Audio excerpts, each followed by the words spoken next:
চাঁদপুরের হামচর উপজেলার ঈশানবালা খালের মুখে নোঙর করা এমভি আল বাখেরা নামের জাহাজে যারা হত্যাকাণ্ডের শিকার হয়েছিলেন তাদের দুইজনের বাড়ি ফরিদপুরে।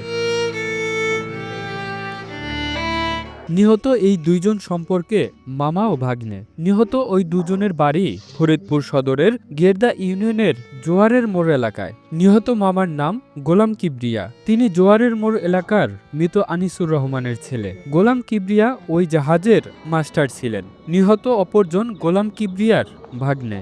তার নাম সবুজ শেখ। সে ওই জাহাজের লস্কর হিসেবে কর্মরত ছিলেন। গোলাম কিবরিয়া 4 ভাই ও 1 বোনের মধ্যে বড়। তিনি বিবাহিত এবং 1 ছেলে ও 1 মেয়ের বাবা। অপরদিকে সবুজরা 6 ভাই ও 4 বোন। ভাইয়ের মধ্যে তিনি চতুর্থ।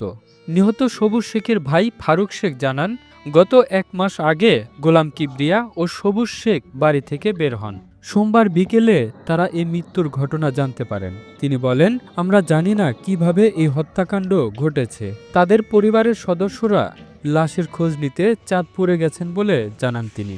মামা ভাগ্নে নিহত হবার ঘটনায় স্বজনসহ এলাকাবাসীদের মাঝে শোকের ছায়া নেমে এসেছে। মোবাইলে যখন ছাড়ছে তখন আমি জানি কালকে রাত 8টার সময় আমার সাথে কথা হয়েছে। চিটাগাংকে জাহাজ লোড করছে, সার লোড করছে, সার লোড করে ছাড়ছে। ছাড়ার পরে বলছে কি যে রাত্রে সেলিং হবে, ছাড়বো রাত্রে, তারপরে পৌঁছাই সাইডে তোমারে ফোন দিব। আর লাইনে যখন থাকে তখন নেটওয়ার্কের সমস্যা থাকে, ফোন দেয় না। তা বলছে যে আমি ফ্রি হয়ে তোমারে ফোন দিব।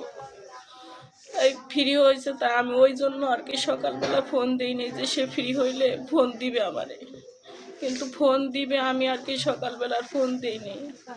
তখন দুপুরের দিক একটা আমি নামাজ পড়ে উঠে রান্না করে গেছি। তৎমুহূর্তে একজন এসে বলতেছে, তোমাদের বাড়ির খবর কি? আমি কেন, খবর তো ভালো। কয় ভালো খবর?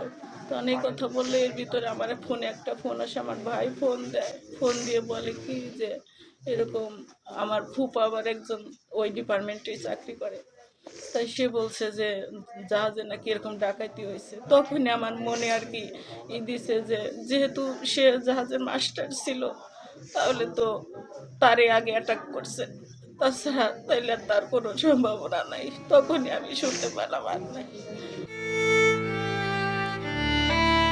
The news Bangladesh, national desk.